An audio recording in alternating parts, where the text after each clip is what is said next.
Your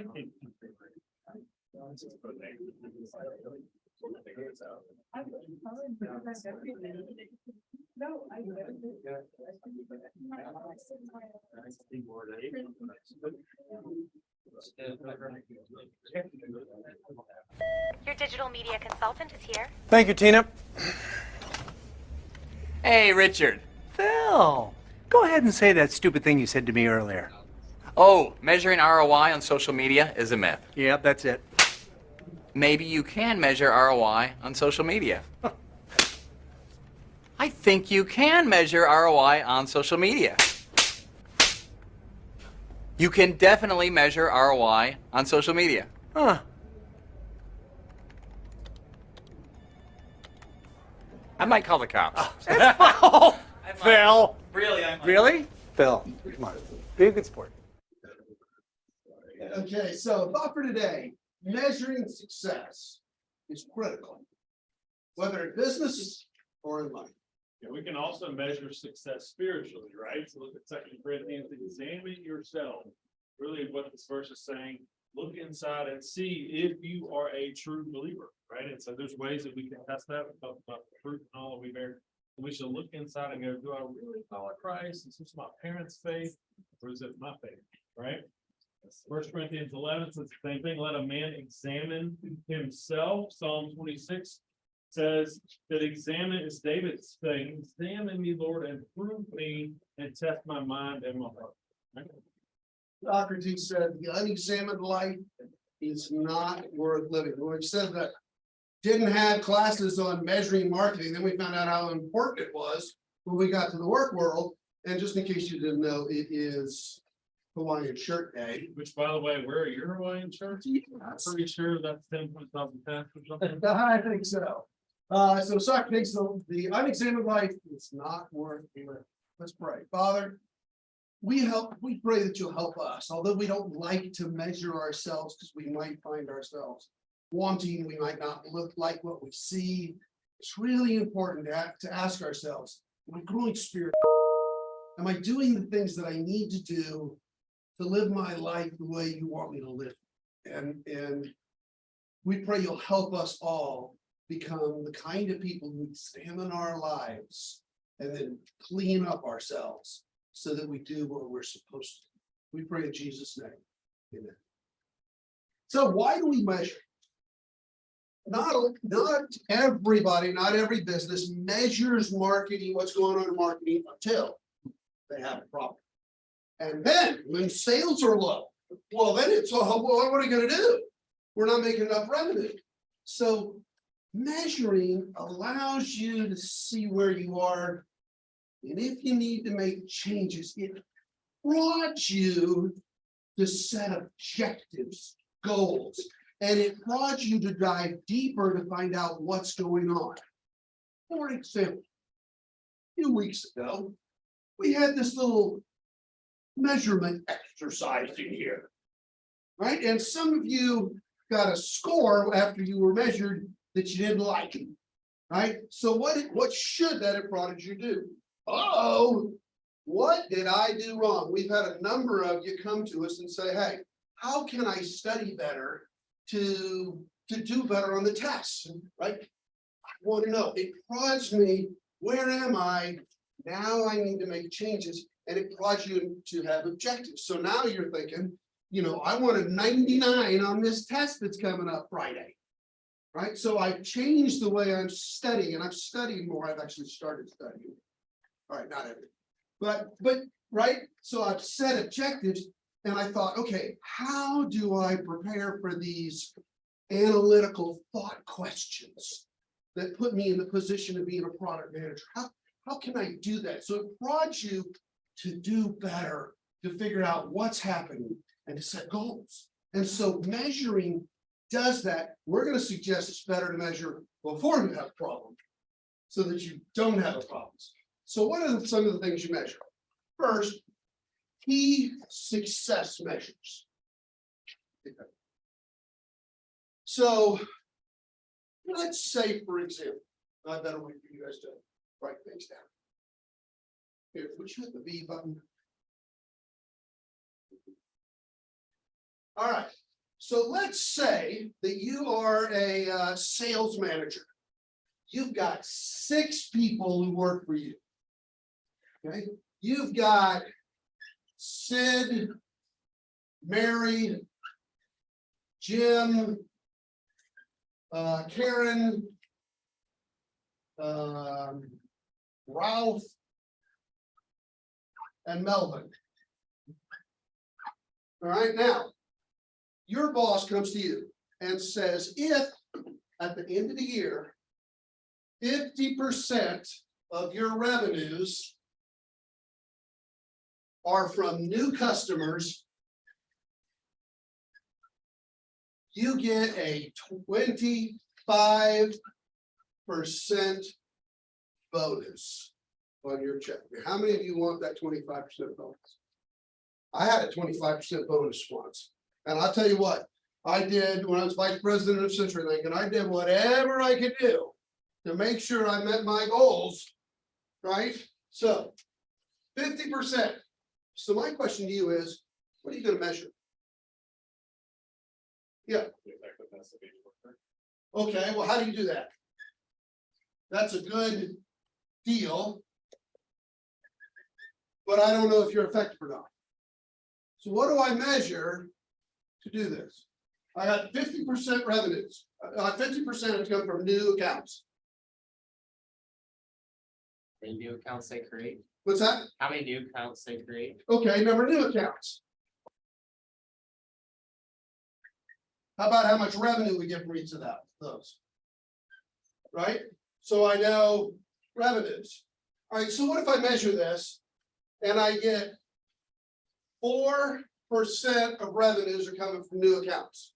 What do? You yell at everybody, right?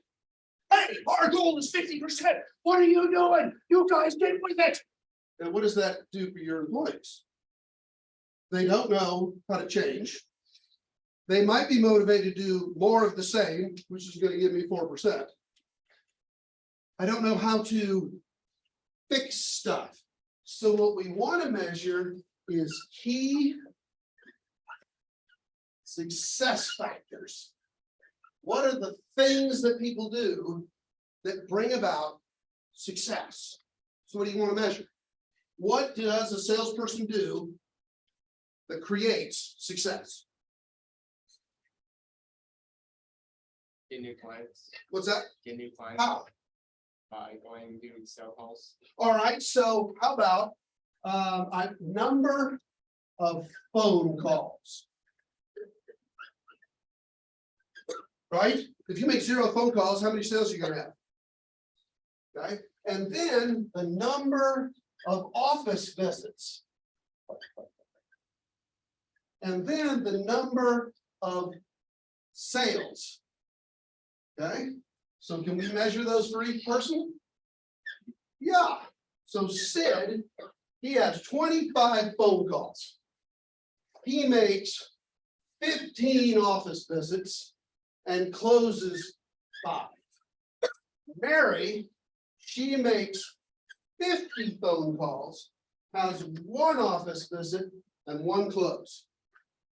Okay, Jim, he's got 13 phone calls, 13 office visits, and no sales.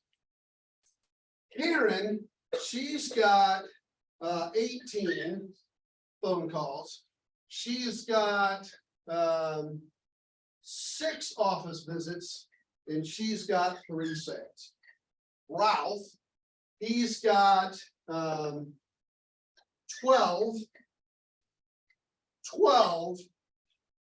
and 12. Okay. And old Melvin down here, Melvin's got 15 and 14 and 8. Now can I help people? So what would you say about Sid? Well, let's take Ralph first. What would you tell Ralph?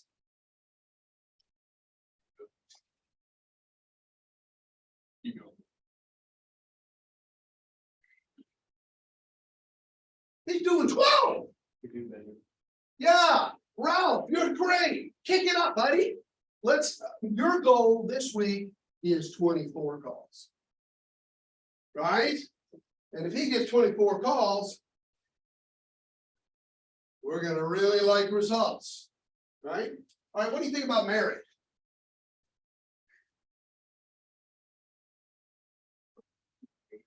She's what? Lazy. Mary's lazy, she's making 50 phone calls? She's not going out anywhere though. Well, why isn't she going out? She is terrible on the phone.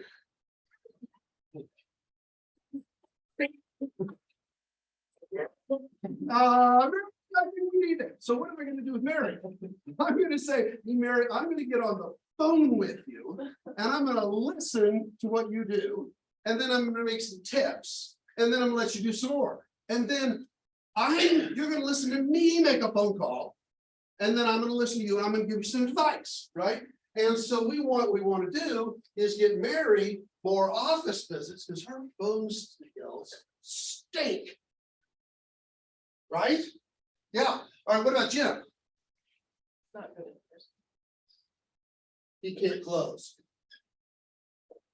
He doesn't know how to close a sale.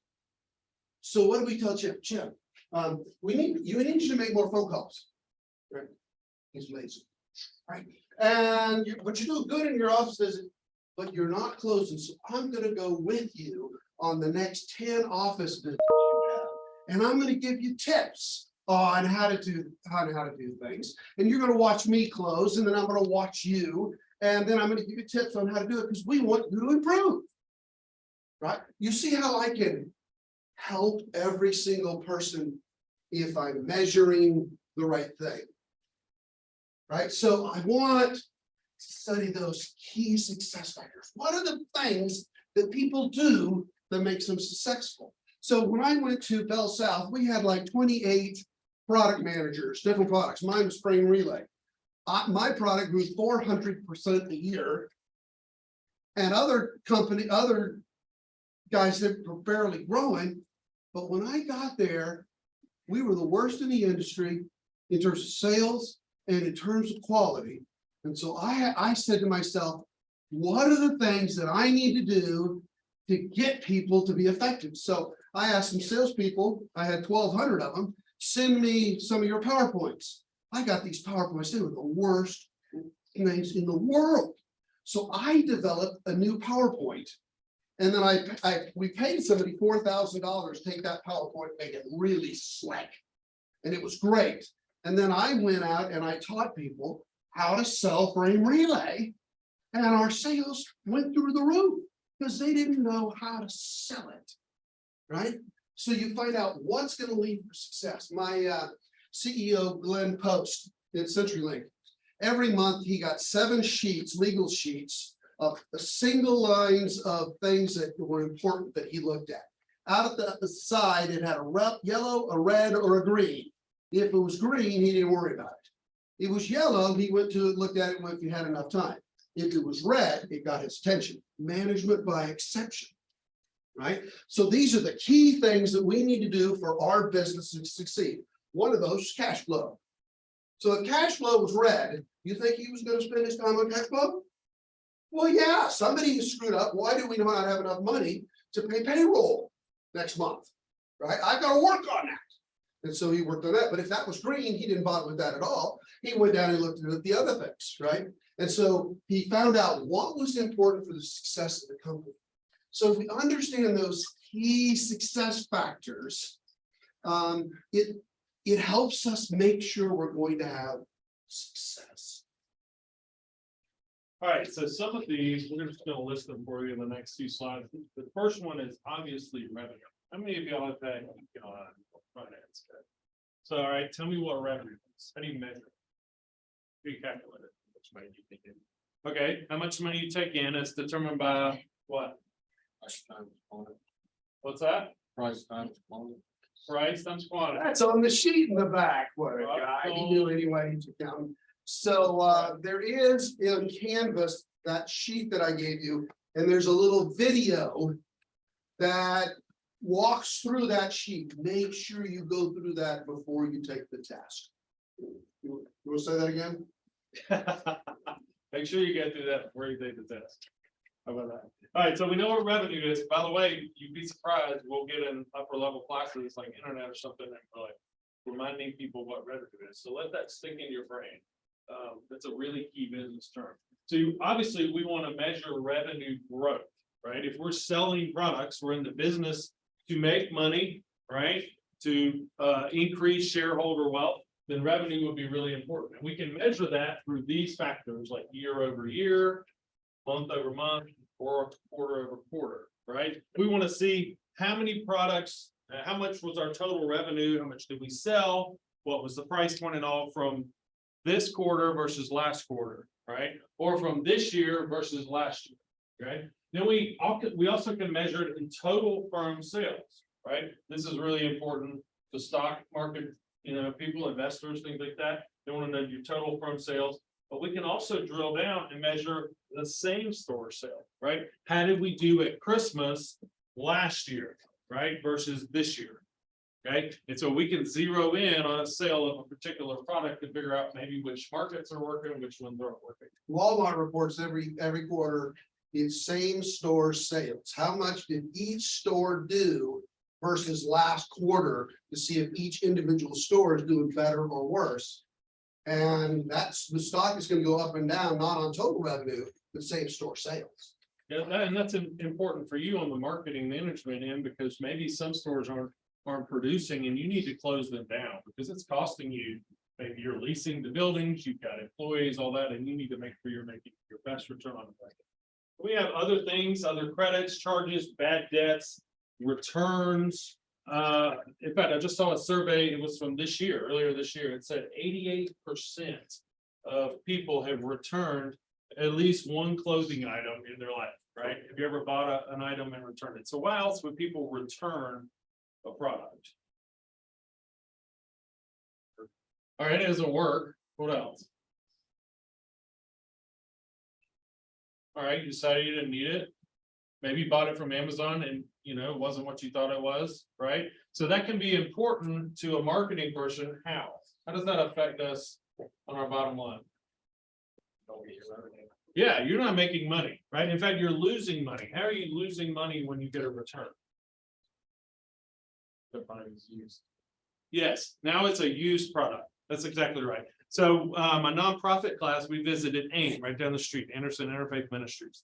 And they were really happy when people return products to Publix, because Publix can't use most of them. And so they'll end up just donating them to a food bank or something. So that's great for charity, but that's bad for Publix, right? Because it's a loss of revenue. Okay. Then we get to ROI, which is return on investment. Right.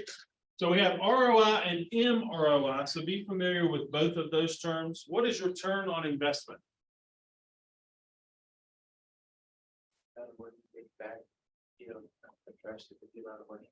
Right, exactly right. So that, again, really important for you business majors to understand the importance of ROI. If you haven't had finance, I'm sure Dr. Smith will dive into it pretty heavy. But return on investment is key because we can put our money anywhere and try to return it, but we only have so much money, right? So we want to make the best return possible. Now, ROI factors in things like industrial equipment, right? So you see machinery up here, all of those kind of things. As marketers, we want to drill down to MROI, which is understanding the marketing return on investment, the return on our campaigns, for instance, okay? So if we could drill down into why certain campaigns work and why others don't. So think about online versus traditional, okay? If I'm doing online, then maybe I'm doing social media, okay? And I've got Google Ads, things like that, and I'm investing into my online campaign, right? On a traditional campaign, maybe it's, what does that look like? Where are my marketing dollars go? Okay, events, maybe it's on-site promotions, Maybe it's magazines that are in print, maybe it's display ads in store, something like that. So we have a lot of different ways that we can advertise and promote a product or a service. But what we want to do is determine which ones are working and which ones are not working. Okay, so I want to discuss this idea of cannibalism. Have you ever heard that term? Okay, it's not like, we're not, chopping anybody's heads off. What we're really doing is chopping our own heads off from the marketing perspective, in that we are introducing a product or releasing a product or changing a product, maybe it's the price or something, to cannibalize ourselves. Okay, so there are times a company may want to do this, okay, in order to beat out a competitor somewhere. You think of like an Apple's purposely going to release a better product and get rid of an old product, things like that. But a lot of times you can do this and hurt yourself in the market if you're not careful and you're marketing one thing and really you're just taking your buyers from another product that you already sell, right? So you're taking revenue, you're robbing Peter to pay Paul, so to speak. Okay. That's the difference there between the capital MROI and the lowercase MORI. So the capital M is the entire marketing department. How effective are we in comparison to our revenues that we return? But then the little MRI, the non-capitalized, is how is the campaign doing? All right, so I wanted to show you one thing right quick. I want to move kind of fast on this. So this was a project that I did when I worked in the automotive world last year. Okay, so we were trying, it's a really simple project. We introduced for 6 weeks a free breakfast campaign. Our customers were car dealers, right, business to business. And so we wanted to see if we gave them free breakfast, if they would come earlier, if they would buy cars earlier and more often, and if it would affect revenue. Okay, so all I did was take 6 dates before, 6 dates during, and then I later released the second report. Because in the automotive world, they always want really quick information.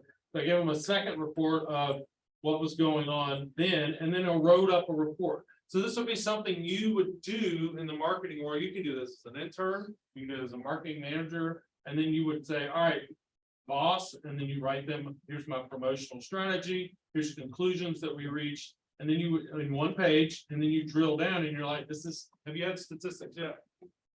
Okay, good. So this is a really basic regression analysis. Like, if I can do this, you can do it. I'm not that smart. Okay. So, and then you would take the numbers that you put into Excel and release it and say, all right, well, here's my conclusions, right? How does one variable relate to the other variable? And what we found was that, no, we completely wasted our time giving away free breakfast. It didn't help. We didn't sell any more cars, and the people showed up earlier, but it didn't translate to more sales. Okay. All right, then we get to CPGA, or cost per gross ad. Okay. Oh, sorry. All right, so again, very simple calculation. You're just taking. There we go. You're just taking your total marketing expenses and dividing them by your total units sold. Okay, you're going to need to know that. So again, my overall budget, what did I spend on marketing and what did I make? Right? How did we produce? How about do we produce based on our marketing effort? Right? No production cost in here. Right. We're not looking at how are we making profit on the entire thing. We're just looking at what did marketing contribute, right? How much on average do we spend to acquire a customer? Yeah, it's really important that we be able to tell our boss, our CEO, and say, look, marketing is doing its job. It's hard enough to measure as marketing people exactly, oh, we spent $7 million on a Super Bowl ad. Can't exactly tell you what that translated to, right? We don't know exactly, because we can't get into everybody's brain. But these are measurements that we can go forward with and say, all right, this is working, this isn't. And did the president of the company want this stuff from you? Absolutely. Yeah, me right? too. Yeah. Yeah, we had to do this. This is big where we're in the marketing area. It all comes down to dollars. Okay, that brings us to this idea of ARPU, okay, average revenue per unit. So you see some basic illustrations up here. These would be like 3 different sets of products that we sold, right? We sold this product, we sold at $4, same product at $3, same product at $2, but we sell more when the price goes down, right? Basic economics, okay? So you're gonna sell more, but why would I sell the same price at multiple price points? Let's start there. Okay, you're trying to add as you lower price. Is everybody willing to pay the same price? No, you peanut butter, right? Not everybody's willing to pay $6 for a jar. Some people aren't gonna buy it on coupon or whatever. So what we want to do is get the $6 people to pay $6 and the $4 people to pay $4. And then we're capturing more market share, but we're still maximizing our marginal revenue. You can also look at it as 3 different sizes of Skittles, Okay, right? yeah, You got a bigger pack, a smaller pack, and a teeny pack, and each one costs differently, and how much of each one are you spend, are you buy, are people buying? And that gives you the ARPU of the 3 different sizes, the average revenue from all 3 different sizes. good. So same idea. If we're changing the high price point, right, then that's obviously going to change our ARPU. But if we change the low price point, right, and we sell more at the low price point, that's going to change our ARPU. And so we just need to be able to understand that calculation to factor in again. What is our average revenue per unit that we sell? So we go through this again on that video, and you've got this example on the sheet that you just picked up. So recurring versus non-recurring revenues. So a recurring revenue, a revenue that happens all the time. So here is your subscription to Spotify, right? That's a subscription. It's a recurring rate every month. I'm going to get that $5, or if you're in the premium plan, I'm going to get that $10, right? That's a recurring monthly revenue, but there are also non-recurring revenues. So here are, so for example, if I buy a candy bar, if I buy a candy bar, that's a non-recurring purchase, right? Whereas if I'm a store, I buy the same number of boxes every month. So for the store, it's recurring, but me as an individual, I'm gonna walk in there and buy 1 bar, that's a non-recurring expense. Sometimes you get both. So for example, when I was at CenturyLink, we started talking about this to our product managers, and James, my product manager for dial-up, it cost $21 a month for dial-up internet service. And they had a $35 setup fee. So when you start the account, $35. So James looked at his revenues and he had never looked at them separately. So it's $35 set it up. So far that year, he had 8.2 million new customers. So if you take 8.2 million times $35, that's a whole lot of change, right? So he looked and said, how much non-recurring revenue do I have? And he had $180,000. When he should have tens of millions. And so he picked up the phone, smart man that he was, and he called customer service. I'd like to buy dial-up internet service. And he talked with the lady for a while, and after a while, she said, you know, you have a very nice voice. I'm going to waive the setup fee. He hangs up, he calls again, talks to somebody else, they waive the setup fee. Talk to somebody else, they waive the setup fee. He's like, we give them the right to waive the setup fee, because if they're considering AOL versus our internet service, we want them to be able to waive the right to win it. They're waiving it for everybody. So James, smart man that it was, came up with a program. If the customer service rep got this person to pay the setup fee, they got $5. CenturyLink got $30. The rep got $5 extra on their paycheck. In the next month and a half, we had $2.5 million in extra revenue, which went straight to the bottom line of profits, right? But we wouldn't have changed anything unless we measured, right? Measuring makes a difference, because then you can figure out what's going on. Is something going wrong that I haven't figured out about, right? Yeah. So thought on ARPU. James, when he looked at his recurring revenues, he calculated his ARPU. They were, are charged $21 a month. His ARPU came up to $18 a month. He's like, well, if we're charging 21, how's it 18? So he picks up the phone again, and he calls. And the lady says, you've got such a nice voice. Do you ever teach people anything? He says, well, yeah, sometimes. So I'm gonna give you the teacher rate. So he kept calling, teacher rate, fireman rate, army rate, we had 17 discount plans. He got rid of all of them, and suddenly we're bringing our ARPU, our average revenue per unit, up. All right, unit related measures, obviously total number of units sold would be really important to know. We only sell 10, right? No matter what price point they are, then we're not penetrating the market. When I was at CenturyLink, my president knew how many cell phones we sold. Every 2 hours, she got a report. And so I had to start finding out how, and Better know. if they were down, she called me every 2 hours if things were bad. Obviously, we want to measure customer adds, right? How many customers are we getting? Right? Maybe that's per 2 hours or per day or per month or per year. Okay, then we have gross adds, the total number that we've added, and net adds, right? So the net that we added, and then we have this customers that we lose. That's called churn. We talked about that before, right? So do you think churn would be an important number to measure? Why? Those customers who went to your companies. Yeah, heck yeah, we're losing customers to our competitors, right? Or to maybe they're just canceling the product, of course, but then we still want to know why. Why are we not paying $35 for internet or whatever? So they're going somewhere and we want to figure out why, and then we want to retarget them, right? Get it back, right? When I was at CenturyLink, I asked, what's our churn rate on internet? And the guy said, it's 4.2%. And I said, oh, that's a little high. At AT&T, our long distance churn rate was 2% a year. And he said, no, 4.2% a month.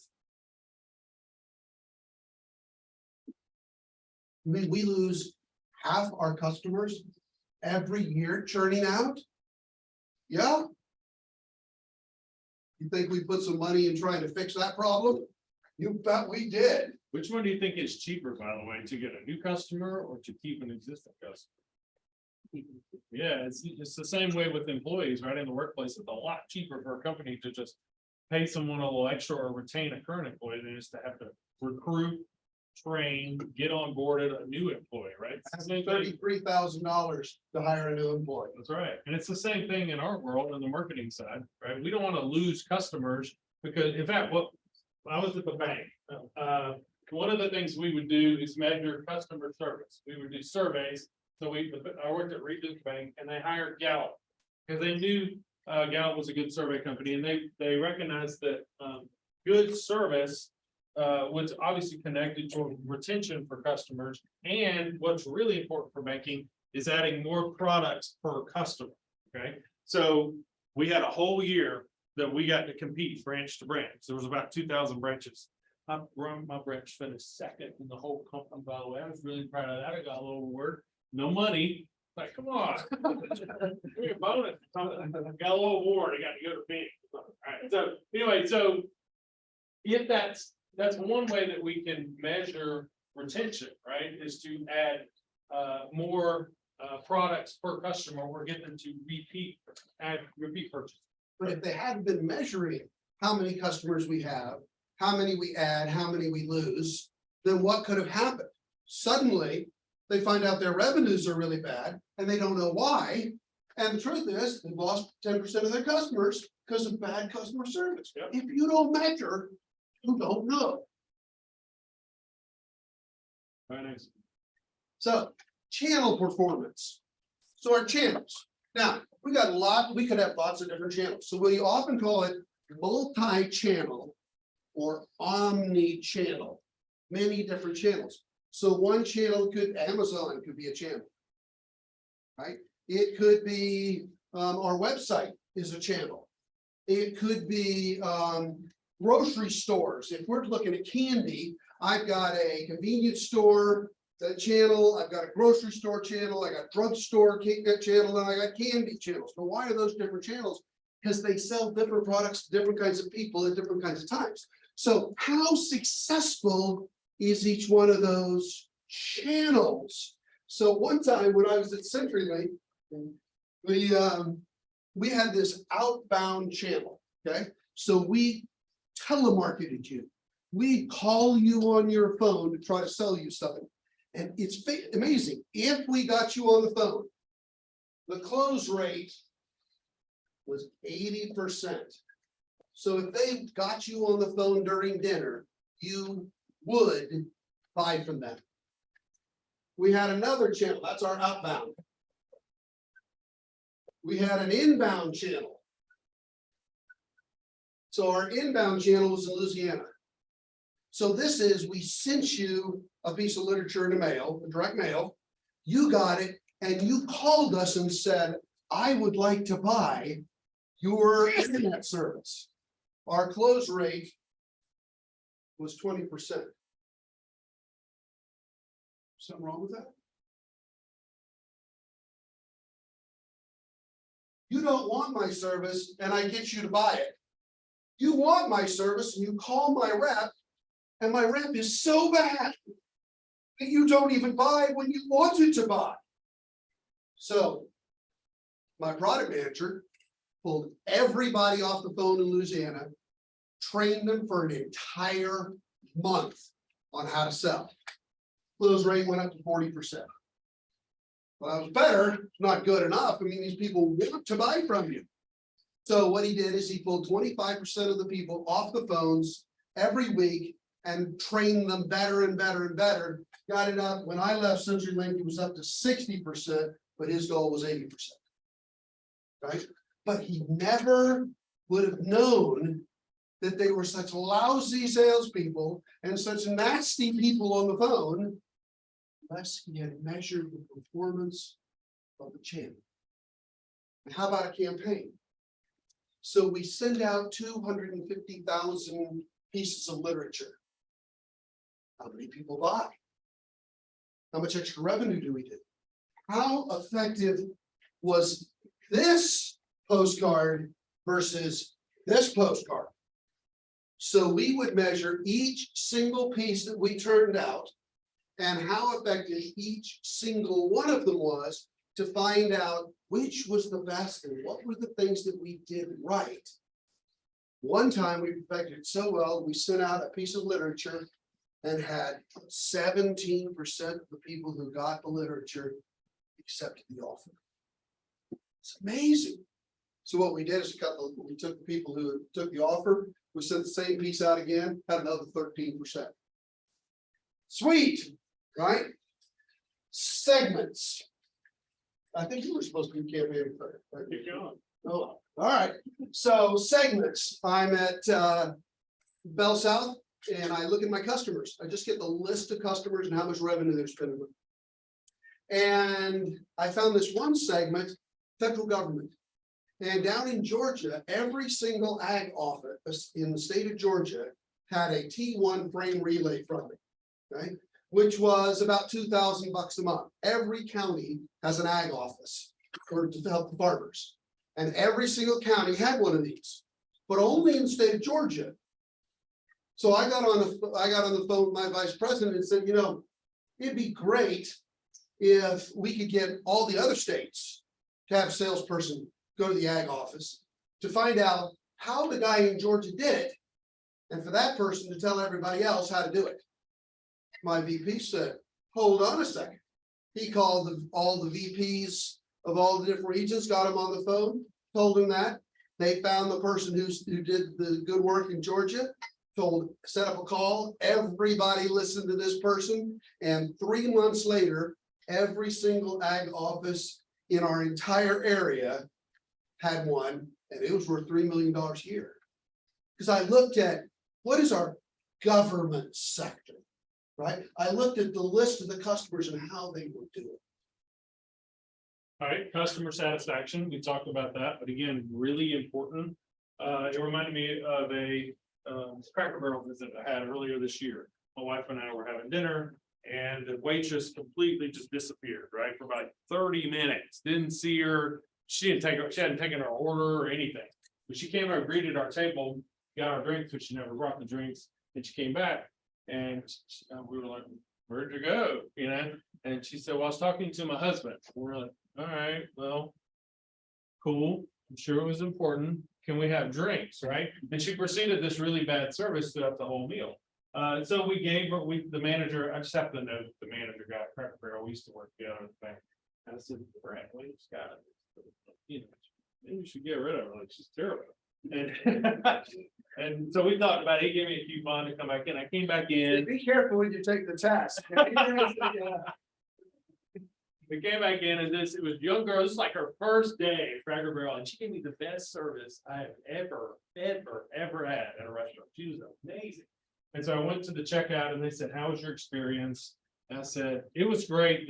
I named her by name. I said, she was fantastic. And the lady picked up the phone and called back to the manager or somebody. And she said, we just got a good report on Alyssa or whatever her name was. And so we can measure customer satisfaction from surveys, right? Like Gallup we talked about, or just the frontline people that we have from our sales staff, our checkout staff. And there's another way that we can measure customer satisfaction. And what would that be? Something you do probably regularly. You don't think about it. Online. Reviews, yeah, reviews, user generated content, right? So we're giving reviews all the time, even if it's just 5 stars without typing in anything. So we can capture that information. And now with the digital world, it's really easy to capture reviews and content, right? I like this product, I have a good relationship with this person, whatever. And so we capture it that way. But it's dangerous unless we're measuring it. Yes, and that's Yeah, don't write down market share, Joe. Just write down market share, because I was supposed to do this one and I forgot to take my name off it. So do not write on the test market share, Joe. It should, No, you totally should. I'll give you about all right, so market share is how much or what percentage of total sales in the industry are you getting?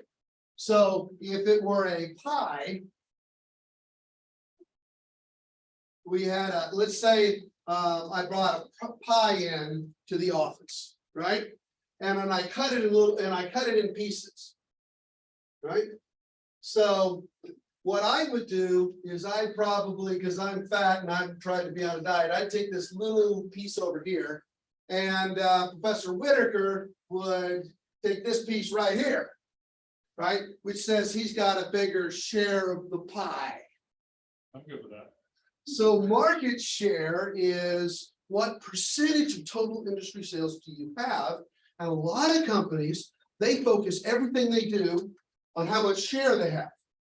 So GE used to say, if we're not number 1 in market share, number 2 in market share in the country, we're getting rid of that product. We give the product manager 6 months to fix it and become number 1 or number 2, or we are either going to kill the product or we're going to sell the division off to somebody else because they ran a market share. Good. And then we talked about cannibalism. So just know that term again, that you're substituting one product for another, or you're undercutting yourself.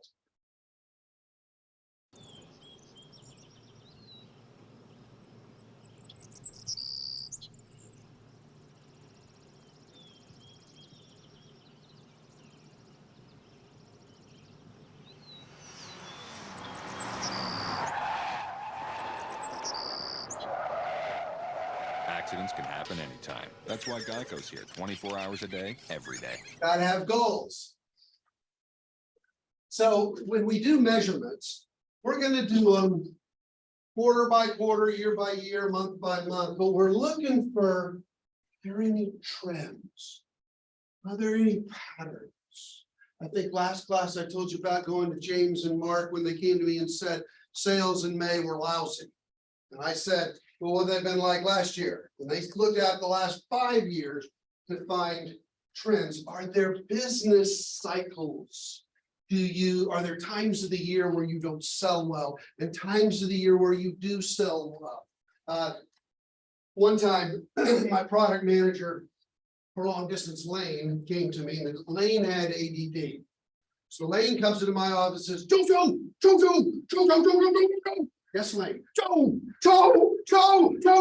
Yes, Lane, what is it? Joe. There are only 28 days in February. Actually, I knew that, Lane. No. There are only 15 business days. So actually, I knew that too, Lane.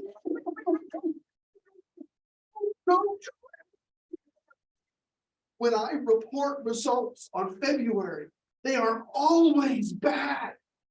And the reason they're bad is we have 2 less selling days. Every March when we have meetings, I get yelled at because sales are bad in February. I work 90 hours a week in March because we had to catch up with the sales in February. So Lane comes up with this little factor. How many days in a month versus how much revenue we came up with. So he standardized. So he showed how much daily revenue we got. And he didn't have to worry anymore and work like a dog in March because sales were actually okay. Right? One time I'm in a meeting with my vice president and I'm talking about how, here are our big segments. And our market research people were in there and said, how do you know that? And I said, well, I looked at the customers. They're like, oh, maybe we ought to do that. I think, well, yeah, you're in market research. We should. All right, so the goal of measurement is to know your business. We talked about know your customer and product, and so now we're going to know your business. That's point number 3. Know your business. So after we do these measurements, we have what we call a monthly review, a monthly summary of business. So it's also called the dashboard. If you think of a dashboard in your car, right, when you're driving down the road, your focus is ahead. What's coming up, right? But every once in a while, you glance in the rearview mirror in case there's some blue lights behind you, right? But every once in a while, you glance down at the dashboard.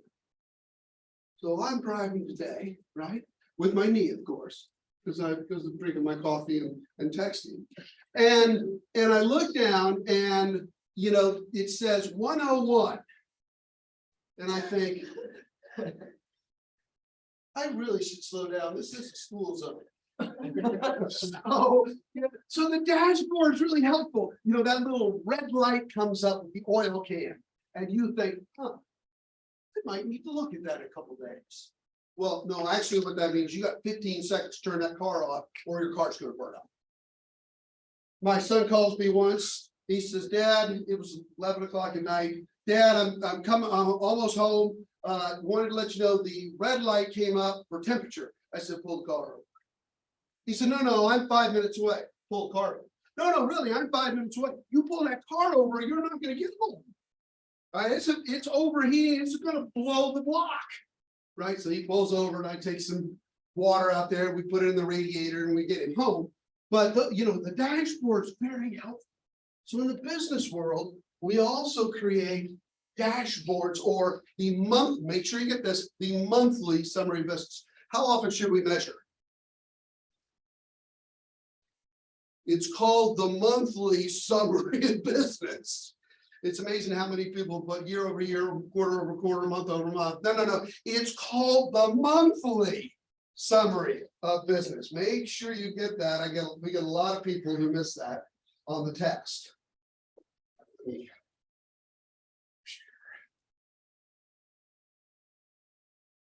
All right, so here, for example, is our Dial-Up monthly summary business. So we start up here with the dashboard, right? So I get red, yellow, green. I can see what's going on. Now revenues, good, right?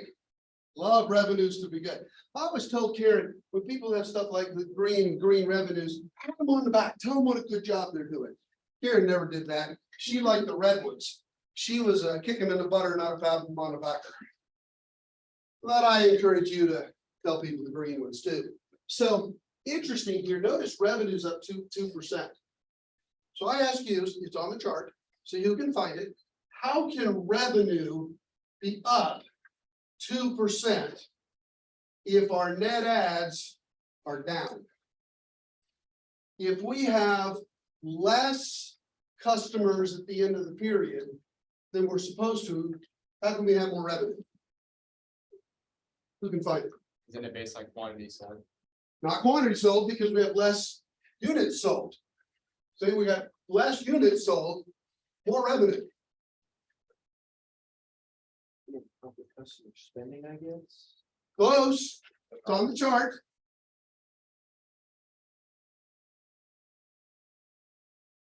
More revenue, less customers. What's revenue? What's revenue, Gabe? Okay, so price times quantity, so quantity's down, but revenues are up. Notice this, remember James got rid of all those small little plans, discount plans. So ARPU, average revenue per unit, went from $17.96 to $18.86, up 90 cents a unit. So 90 cents a unit times total number of units, we got more revenue. Now, so we have a dashboard that talks about this. So we have a bunch of pages in here. So you notice here, it's what's going on, what's the trend? Let's diagnose what's going on, because we need to be diagnosis oriented. And then what are we going to do about it? So here, let's have a churn.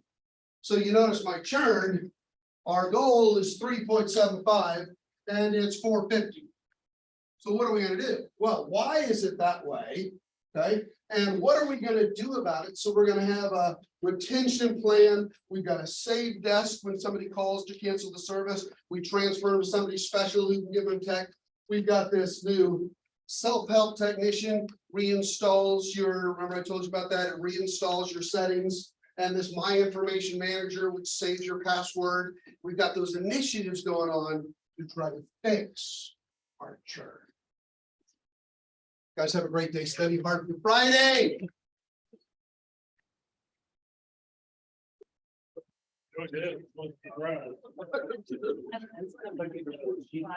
Everybody, remember to get the sheets in the back.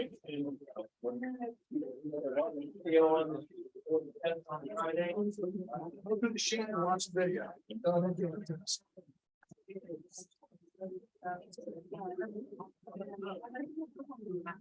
It's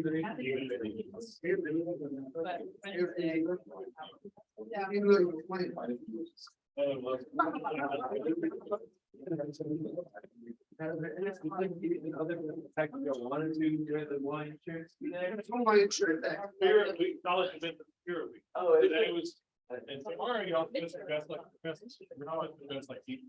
Really? Oh, that's borrowed. Anyway,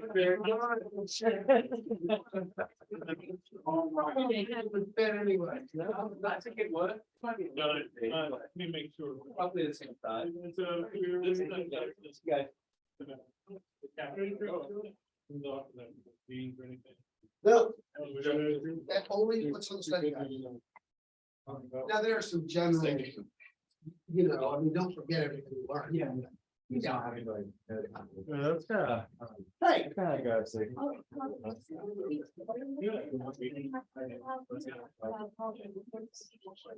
no, but there will be questions.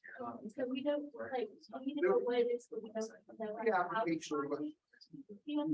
So there'll be some application request. So you're the product manager. And you want to know this. I did. So it's really how do I apply? Should I use ARPU or should I use GA? But, But it's always that. yeah, it's just like. Well, if there's math, well, I've got it. Sure. Thank you. See you, buddy.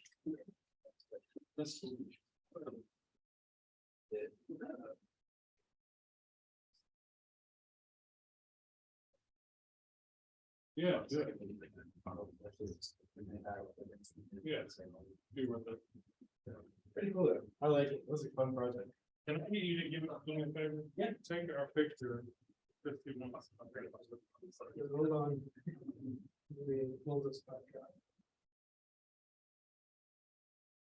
Stand in front of this.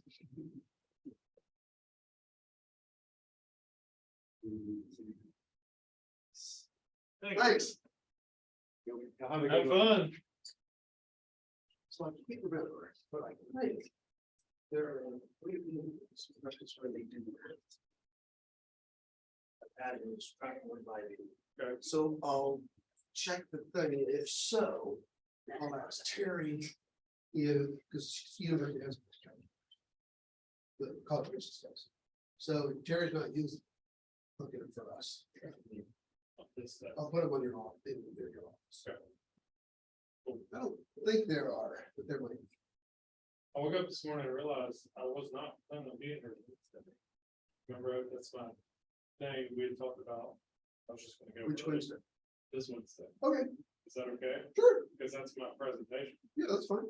Are you sure? We had talked about pricing and about it at the lesson. I'll take it off. This is fine. That's a real big But deal. if I need to teach, I will. No, you get ready. I was gonna go over there early. and just settle Go over to Garwet. it. No, I think we'll make you teach class. And then you will. It'll be right. About 30 minutes. All right, we're good with that. I'll be on. No, I better turn off the video. They just listen to that.